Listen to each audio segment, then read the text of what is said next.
बानी पीटीआई इमरान खान को गद्दार करार देने का हतमी फैसला कर लिया गया है। नवाज लीगी रहनुमा और विफाकी वजीर इत्तलात अता तारड़ ने तस्दीक भी कर दी है कि पीटीआई पर पाबंदी लगाकर इमरान खान, आरिफ अलवी, कासिम सूरी पर आर्टिकल 6 के तहत गद्दारी का मुकदमा चलाने का फैसला किया है। आज विफाकी काबीना का अहम तरीन इजलास होगा। वजीर आजम शहबाज शरीफ सदारत करेंगे। इजलास में पाकिस्तान तहरीक इंसाफ को मुमकिना तौर पर कलअदम करार दिए जाने की मंजूरी का भी इम्कान है। यही नहीं बल्कि जराए का कहना है कि बानी पीटीआई और आरिफ अलवी और डॉक्टर स्पीकर कासिम सूरी के खिलाफ आर्टिकल 6 के तहत कार्रवाई की मंजूरी ली जाएगी। जी बिल्कुल, इसी सिलसिले में बात करने के लिए हमारे साथ मौजूद हैं सीनियर तजियाकार शौकत पराचा साहब। अस्सलाम वालेकुम sir, thank you so much, आपने अपना वक्त दिया। जी थैंक यू सो मच। अच्छा पराचा साहब, इस वक्त जो सूरत हाल चल रही है सियासी तौर पर, ये जो पीटीआई को पर पाबंदी लगाने की बातचीत चल रही है, अता तारड़ साहब ने भी जो है वो कल प्रेस कॉन्फ्रेंस के अंदर यही मुतालबा किया और आवाम को ये बताया कि जी इन पर पाबंदी लगनी चाहिए। इस वक्त क्या सूरत हाल क्या है एक्चुअल में? क्योंकि अगर हम कोर्ट के फैसलों को देखें तो वहां से कुछ और फैसले आ रहे हैं, यहां पार्लियामेंट की बात करें तो यहां से कुछ और आवाजें उठ रही हैं, और अब आर्टिकल 6 का भी जो है वो जिक्र यहां पर आ चुका है, जिसके अंदर 3 बड़े नाम भी शामिल हो चुके हैं। तो इस वक्त एक्चुअल सूरत हाल है क्या, जरा आवाम को बताइए। आपने बड़ी सख्त बातें कर दी। इस वक्त तो सूरत हाल एट द मोमेंट जब मैं आपसे बात कर रहा हूँ, इस्लामाबाद का मौसम बहुत अच्छा है, बारिश हो रही है और मुसलसल बारिश हो रही है। अलबत्ता जो सियासी माहौल है, सियासी मौसम है, वो बड़ा गदला मौसम है, वो क्लियर नहीं है, इसमें बड़ा टर्बुलेंस है, बड़ा थंडर है। ये दोनों इकदाम पीटीआई पर पाबंदी लगाने के हवाले से और आर्टिकल 6 लगाने की बातें 2 हफ्ते से शुरू की और फिर परसों भी वजीर इत्तलात अता तारड़ साहब ने इसी पे रोशनी डाली। जो आइन का आर्टिकल 17 का क्लॉज 2 है, उसके तहत तो हुकूमत भेजती है reference supreme court of Pakistan. Ultimately जो फैसला करना है वो सुप्रीम कोर्ट ऑफ पाकिस्तान ने करना है कि इस पार्टी पर पाबंदी लगनी है या नहीं लगनी पाबंदी। और सिमिलरली जो आर्टिकल 6 है उसके भी अभी मराहल हैं बाकी, और 3 लोगों पर वो आर्टिकल 6 लगाने की बात की गई थी हुकूमत की तरफ से। उस वक्त के सदर डॉक्टर आरिफ अलवी साहब, उस वक्त के वजीर आजम बानी पीटीआई खान साहब और उस वक्त के डिप्टी स्पीकर कासिम सूरी साहब। ये मामला भी लिंगर कर रहा है, लेकिन जो सिवियरिटी है सिचुएशन की वो आपने देखा।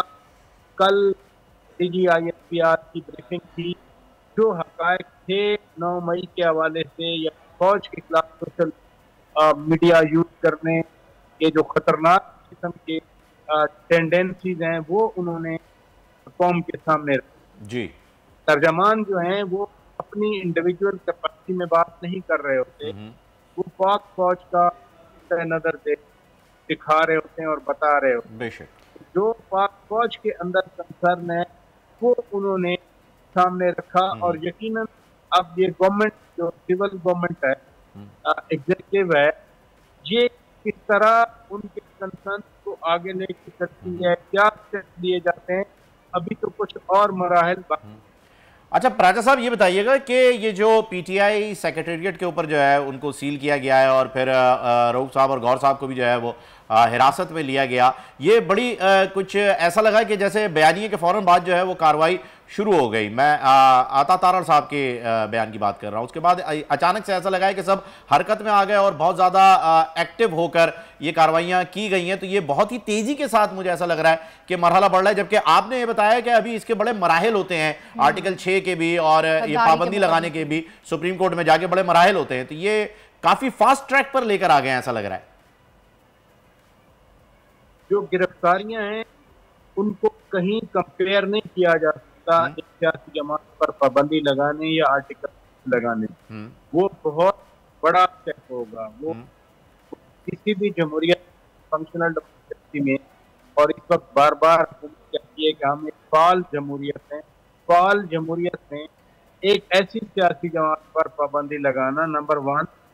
अभी मखसूस नशिस्तों वाले केस में सुप्रीम कोर्ट ने पीटीआई को बाकायदा सियासी जमात तस्लीम करते हुए इनके सिंपैथी से जीते हुए लोगों को ऑप्शन दिया, जो कि 41 है, कि आप 15 दिन के अंदर अंदर पीटीआई ज्वाइन कर सकते हैं। सेकेंडली, पीटीआई बन रही है largest political party in the national assembly, और इवन सुन्नी ताज कौंसिल के वर्ल्ड में भी पीटीआई या सुन्नी ताज कौंसिल ही सबसे बड़ी जमात है पार्लियामान में।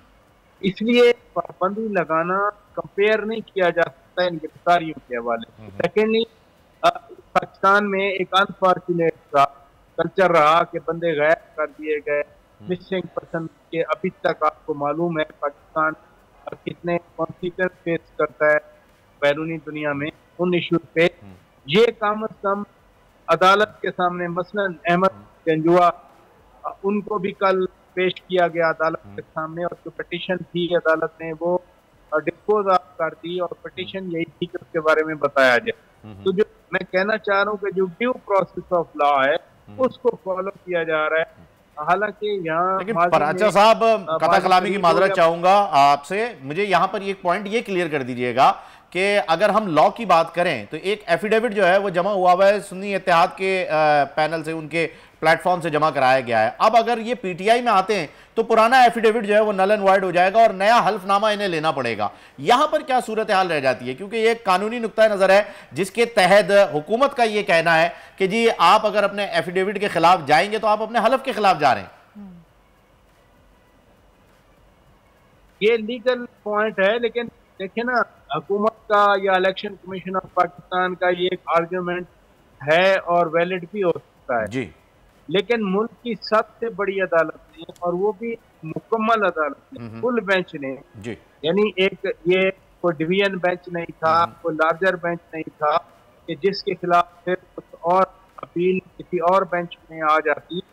ये फुल बेंच है और रिव्यू का ऑप्शन यकीनन हुकूमत के पास। अगर फुल बेंच ने ये सामने रखते हुए सुन्नी ताज कौंसिल वाले एफिडेविट का भी बार बार, देखिए ना कितना दिन ये हेयरिंग चलती रही, बार बार सुन्नी ताज कौंसिल के एफिडेविट भी सामने आते रहे, और पीटीआई की तरफ से ये नुक्ता या ये आर्गुमेंट या ये दलील आती रही कि हमें तो एक ऑप्शन था हमारे पास सुन्नी ताज कौंसिल का, हमने उसको ज्वाइन किया। तो ये वाला जो डुअल जो एफिडेविट हैं, ये मेरे ख्याल है कोर्ट में हो चुका बार बार डिस्कस, और इसके बावजूद अगर अदालत ने ये फैसले में, ऑर्डर में पीटीआई के जो वोटर से जीत के आए उनको ये ऑप्शन दिया है कि आप एफिडेविट जमा कराएं, तो फिर सुप्रीम कोर्ट की नजर में अगर एक या उनके ऑर्डर के मुताबिक वो एफिडेविट जमा कराते हैं तो फिर उन पर कोई इम्प्लीकेशन लीगल या कॉन्स्टिट्यूशनल नहीं होगी, क्योंकि they are just abiding by the ruling of the superior court of Pakistan. Exactly. अच्छा, कल पीटीआई सेक्रेटेरिएट पर छापा मारकर तमाम रिकॉर्ड जब्त किया गया। क्या रिकॉर्ड में कोई ऐसे डॉक्यूमेंट्स मौजूद थे जो मुल्क मुखालिफ कहलाए जा सकते हैं? क्या इत्तलात हैं इस हवाले से?